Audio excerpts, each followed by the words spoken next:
আসসালামু আলাইকুম। জসিন্তা জিনিয়া স্বাগত জানাচ্ছি এনটিভির দেশের খবরে। ক্রাউন সিমেন্ট শিরোনাম দেখছিলেন, এবার পুরো খবর। এখন জন্ম সনদ দিয়ে খোলো বিকাশ স্টুডেন্ট অ্যাকাউন্ট। নিজের বিকাশ নিজে কর।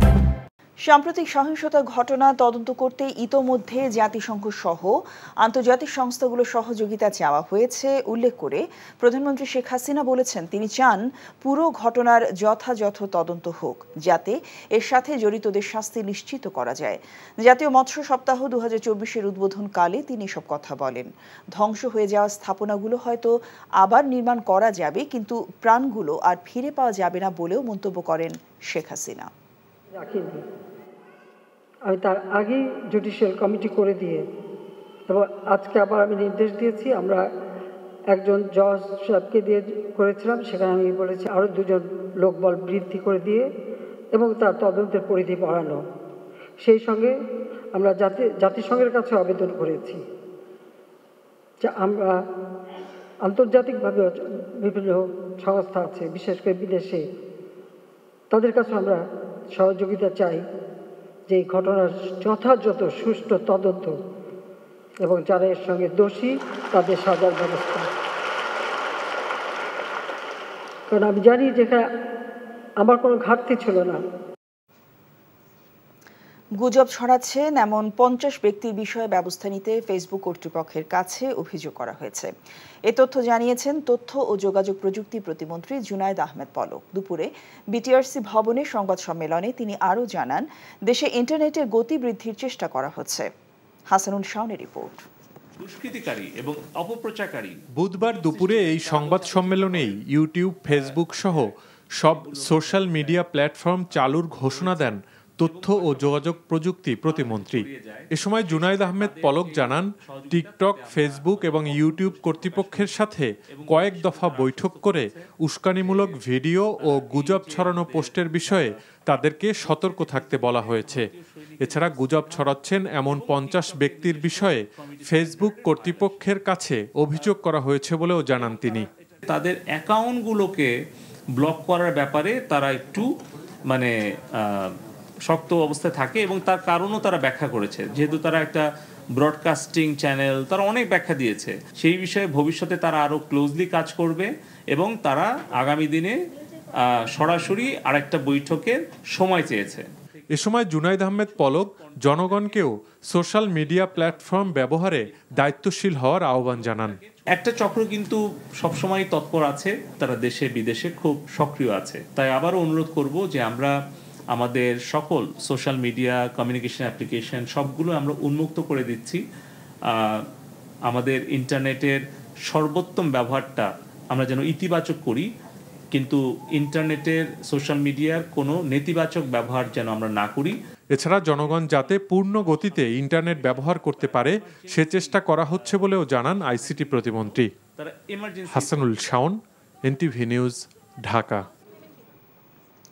নির্বাহী আদেশে নিষিদ্ধ হচ্ছে জামাত ইসলামী ও ছাত্র শিবির। জামাত ইসলামী ও ছাত্র শিবিরকে নিষিদ্ধ করে আজ সরকারি প্রজ্ঞাপন জারি করা হতে পারে বলে জানিয়েছেন আইনমন্ত্রী আনিসুল হক। সরকারের নির্বাহী আদেশের মাধ্যমে এটি করা হবে বলে জানান তিনি। আইনমন্ত্রী সাংবাদিকদের জানিয়েছেন, নিয়ম অনুযায়ী জামাত ও ছাত্র শিবিরকে নিষিদ্ধ করার প্রস্তাব স্বরাষ্ট্র মন্ত্রণালয় থেকে আইন মন্ত্রণালয়ে পাঠানো হবে। আইন মন্ত্রণালয় আইনগত মতামত দেওয়ার পর স্বরাষ্ট্র মন্ত্রণালয় প্রজ্ঞাপন জারি করবে। বর্তমান পরিস্থিতিকে অত্যন্ত দুঃখজনক বর্ণনা দিয়ে নির্বিচারে যে হত্যাকাণ্ড ঘটানো হয়েছে তার নিরপেক্ষ তদন্তের দাবি করেছেন জাতীয় পার্টির চেয়ারম্যান ও সংসদে বিরোধী দলীয় নেতা জিএম কাদের। তিনি বলেন, এই সরকার স্বৈরাচারী সরকার, কোটা সংস্কার আন্দোলনকারীদের প্রতি জাতীয় পার্টির সমর্থন রয়েছে। গণহত্যার মতো ঘটনা ঘটিয়ে সরকার বর্তমানে যেটা করছে তার নিন্দা জানান জিএম কাদের। বিকেলে রংপুরের সার্কিট হাউসে সাংবাদিকদের কাছে তিনি এসব কথা বলেন। বেগম রোকেয়া বিশ্ববিদ্যালয়ের শিক্ষার্থী শহীদ আবু সাইদ নিহতের ঘটনায় গভীর শোক প্রকাশ ও শ্রদ্ধা জানান। নির্বিচারে গুলিবর্ষণের ফলে বেশিরভাগ ক্ষেত্রেই অনেক নিরীহ মানুষ, শিশু মারা গেছে। একেবারে 17 বছর 18 বছর বয়সে প্রচুর মানুষ মারা গেছে। সমস্ত মানুষ যারা মারা গেছে তাদেরকে কেউ সন্ত্রাসী হিসেবে চিহ্নিত করার কোনো সুযোগ পায়নি। এখন পর্যন্ত সরকার চেষ্টা করে তাদেরকে সন্ত্রাসী হিসেবে প্রমাণ করতে পারেনি। তারা যদি সন্ত্রাসী দমন করতে চায় তাহলে সন্ত্রাসীকে আগে তাদের সুনির্দিষ্টভাবে চিহ্নিত করতে হবে, তারপরেই না তাদেরকে প্রতিহত করার প্রশ্ন আসে। এখন জন্ম সনদ দিয়ে খোলো বিকাশ স্টুডেন্ট অ্যাকাউন্ট। নিজের বিকাশ নিজে কর। দিনাজপুরে হঠাৎ বেড়েছে সব ধরনের চালের দাম। সরু ও মোটা চাল কেজি প্রতি মান ভেদে বেড়েছে 3 থেকে 5 টাকা। এতে নাভিশ্বাস উঠেছে সাধারণ মানুষের। পাইকারি ব্যবসায়ীরা বলছেন ধানের দাম বেশি, তাই চালের দামও বেশি। দিনাজপুর থেকে ফারুক হোসেনের পাঠানো রিপোর্ট। দিনাজপুরের সবচেয়ে বড় বাহাদুর বাজারে হঠাৎ বেড়েছে সব ধরনের চালের দাম। বস্তা প্রতি চাল 50 থেকে 100 টাকা বেশি বিক্রি করছে পাইকারি ব্যবসায়ীরা। আর খুচরা বাজারে আরও বাড়ানো হচ্ছে চালের দাম। এমনিতে নিত্যপণ্যের বাজারে আগুন, এর সাথে চালের দাম বাড়ায় নাভিশ্বাস উঠেছে নিম্ন আয়ের মানুষের। চাল কিনতে আসি বাহাদুর বাজারে, তো এখন তো 28 চালটা আগে 5-15 টাকা নিতে হবে, এখন 60 টাকা। হঠাৎ করে দাম বেড়ে গেছে 5 টাকা। আমরা বেকার শ্রমিক, আমরা দিন কামাই দিন করে খাই। আমরা এইভাবে চালের দাম যদি বেড়ে যায় তাহলে আমরা কীভাবে চলব? পাইকারি ব্যবসায়ীরা বলছেন চলমান কারফিউ, সে সাথে ধানের দাম বৃদ্ধিতে বেড়েছে চালের দামও। 50 কেজির বস্তায় প্রতিটা চাউলের 80 থেকে 100 টাকা দাম বাড়ছে। আর বিশেষ করে যেটা আমাদের বাংলাদেশে আবাদ হয় বাংলামতি চাউল, এই চাউলটার দাম বেশি হয়েছে। মানে মোটামুটি 25 কেজির বস্তায় 250-300 টাকা বাড়ছে ঈদের পর থেকে। বাজারে ধানের দামটা একটু বেশি। মানে বিগত 1 মাস আগে যে চালের দাম ছিল আমাদের হলো 8 চাল, আমরা বেচা কিনা করতেছিলাম 2700 টাকা। এখন ওই 8 চালটা আমরা বেচা কিনা করতেছি 2850 টাকা।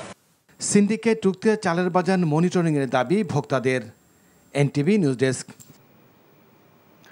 জয়পুরহাটে সন্তানকে হত্যার দায়ে মাকে যাবজ্জীবন কারাদণ্ড দিয়েছে আদালত। এছাড়া 50,000 টাকা জরিমানা, অনাদায়ে আরও 2 বছরের কারাদণ্ড দিয়েছে আদালত। দুপুরে জয়পুরহাটের অতিরিক্ত দায়রা জজ আদালতের বিচারক মোহাম্মদ নুরুল ইসলাম এ রায় দেন।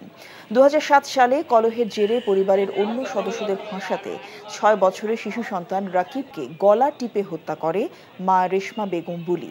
এ ঘটনায় শিশুটির বাবা আসাদুজ্জামান বাদী হয়ে হত্যা মামলা দায়ের করেন।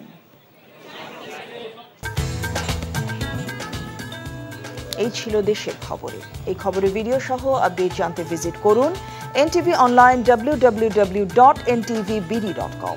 এছাড়াও NTV জনপ্রিয় সব অনুষ্ঠান ও খবরের আপডেট জানতে ভিজিট করুন আমাদের ইউটিউব ও ভেরিফাইড ফেসবুক পেজ। 6টায় ইভিনিং নিউজ দেখার আমন্ত্রণ জানিয়ে শেষ করছি। সবাইকে ধন্যবাদ।